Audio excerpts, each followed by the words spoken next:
Anyways, I believe the most interesting part of all this, the most noteworthy, the part I want to discuss with you, the reason I really brought this up is that Ben and Jerry are, of course, say it with me, what are they? They're Jews.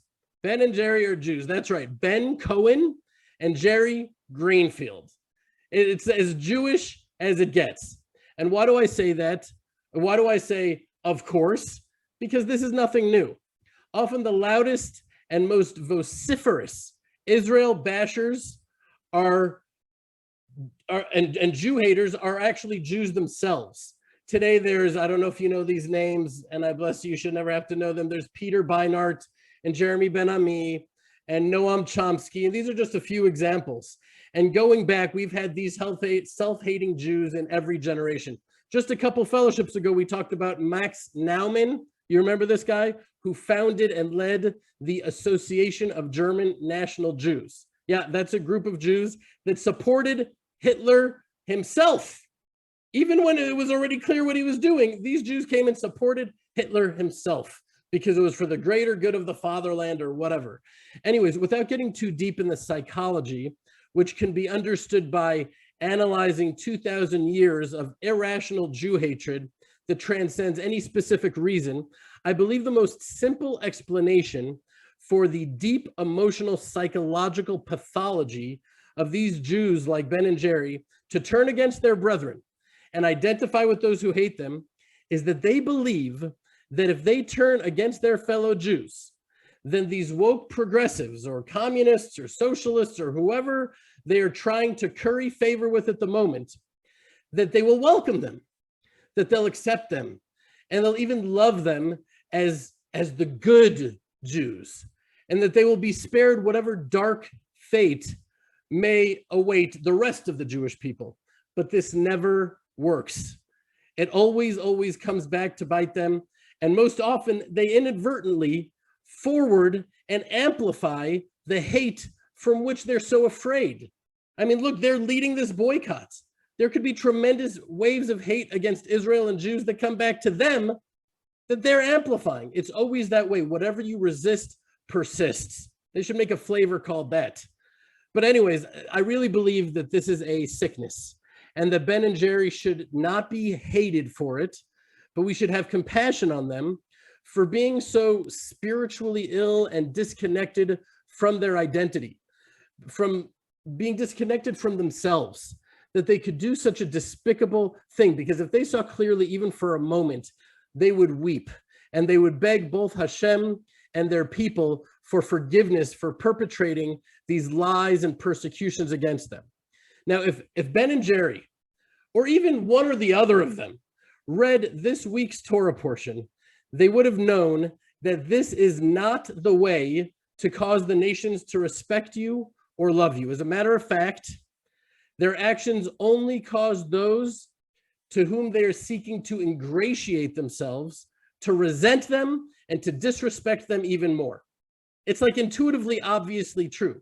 Who would respect people like that turn against their own? Particularly when it's one thing to be a whistleblower. It's another thing just to be filled with lies and deception. That's what they're doing.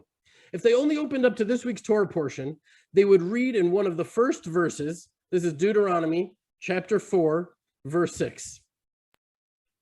Observe these decrees carefully, for this is your wisdom and understanding in the eyes of the nations, who will hear about these decrees and say, surely this great nation is a wise and understanding people.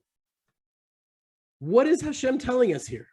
Something that is so counterintuitive to the mind of Jews like Ben and Jerry, that it's not assimilation and self-hate that will cause the nations to love us, but exactly the reverse.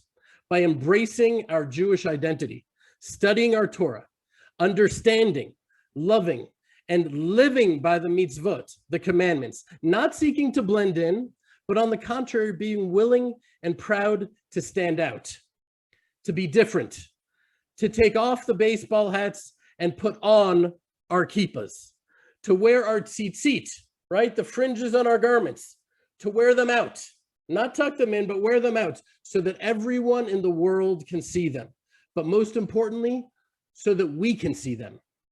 so we can gaze upon them and remember that we are surrounded by and entrusted with a divine and holy mission by God himself. And that mission does not include Friday night cocktail parties with woke progressives. And to sharpen this point even further, the Ramban, Nachmanides, says, the statutes and ordinances, you want to put it up, Ben? The statutes and ordinances have the great benefit that they will bring honor from others to those who observe them. I even see this here in Israel.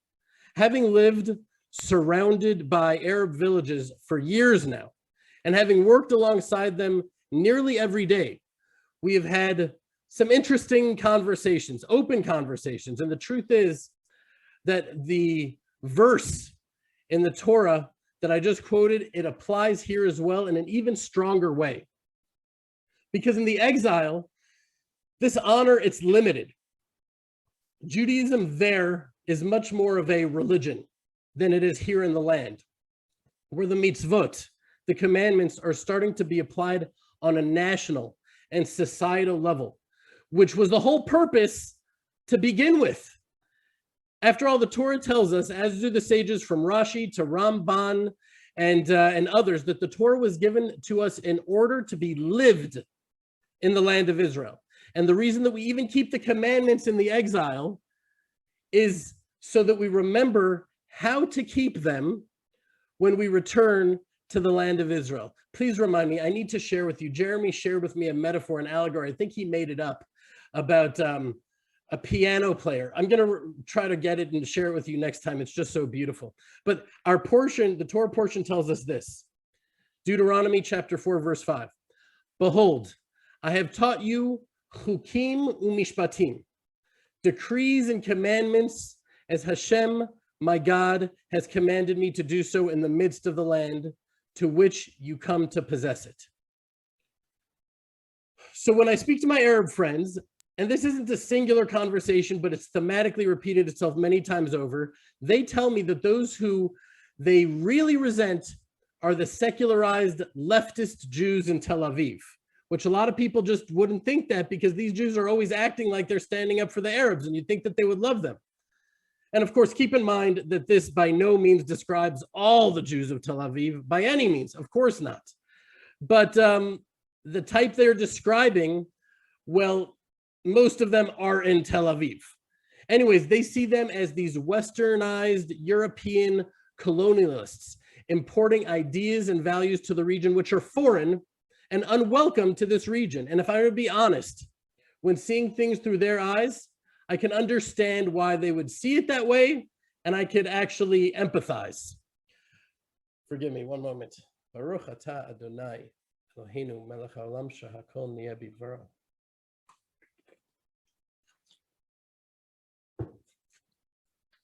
But anyways, as we live amongst each other and we work together and not only get to know each other, but we actually observe each other.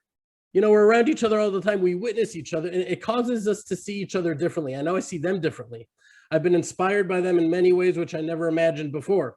Just their work ethic, how hard they work, many of them. It's inspiring. Anyways, many of these Arabs have told me that when they see us fervently praying to God and working the land and wearing our ancient traditional Jewish garb and willing to fight and sacrifice for the land, when they see us animatedly immersed in studying Torah, then they say that indeed these are al-kitab. These are the people of the book. These are the children of Abraham. And I'm not saying that this shift happens overnight, and I'm not saying that they will immediately love us, but there's no question that they respect us and that they honor us, even if they don't yet see how we are a blessing to the land and how we're a blessing to them, even though more and more are seeing it. And the story that stands out the most prominently in my mind, I believe, I may have told you this in the past, so I won't go into depth here, but it's when our farm was being raided by this group of Israeli leftists called Shalom Achshav, ironically, Peace Now. And they're funded by these foreign governments, particularly from Europe, who seek to subvert and sabotage the Jewish return to Judea. So they fund these nonprofits to destroy us from within, because they would never get that sort of funding and power if it wasn't for these foreign governments. Anyways, they came onto the farm and I was in the olive groves and they all had their cameras in my face. And I went up to the head woman and I tried to be a mensch. I tried to just be a good guy, even though I knew who they were and I knew it was about. And I said, Shalom, ma Hashem shalach. Hello, what's your name? And she said, just with such hatred, ma Hashem shalcha. I was like, what is your name? So I said, Hashem shali Ari. My name is Ari. Bat levaker, did you come to visit? She said, Lo, ata mevaker. No. You are here to visit. You understand what she's saying? That we're not living there. We're just there to visit. And I didn't know what to respond. So I said, Tishmi, kulanu mevakrim ba'olam hazeh. We're all just visiting here in this world. I didn't know what to respond. But on the way back, I'm going back. And of course, I'm feeling all of this like hatred and anger. We've put all that we have, everything that we have into this farm. And now they just want to destroy it, just for the purpose of destroying it. And that's their whole mission.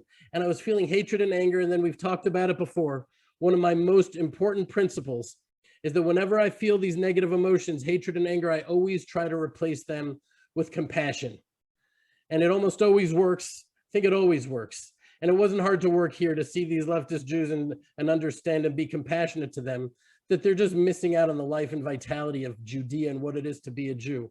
Anyways, the reason I'm telling you this story is because about 15 minutes later, I get back to my house, and who arrives at my house is these imams, these Muslim, Arab, Bedouin spiritual leaders. They show up at my house. They walk right onto the farm. They show up at my house, and thank goodness Yossi was there, who speaks fluent Arabic. And they said, I said, what are you doing here? And they said in Arabic, they said to us, we heard what happened. We heard that these people came against you. Don't let them dishearten you. Don't listen to them. This is your land. And since you've been here, you've been a tremendous blessing to us. You've respectfully employed our people and you treat us honorably. And our trees are growing better than they were before you got here. Meaning they believe even a deep mystical blessing that we've been bringing. And it was just such a crazy day, a day that I'll never forget, because these leftist Jews that are trying to endear themselves to Arabs are really alienating the Arabs even further, while we're actually building real friendships and relationships based on our fear of God and living holistically as Jews in the land of Israel. This highlight was taken from the Land of Israel Fellowship. Every week, hundreds of families from literally around the world come together on our live Zoom sessions to strengthen each other, to inspire each other, and to learn Torah from the Land of Israel, in which we connect the dots between the Bible, the Hebrew language, and the confusing events of our times. Go to www.thelandofisrael.com/fellowship or click on the link below to join. Thank you.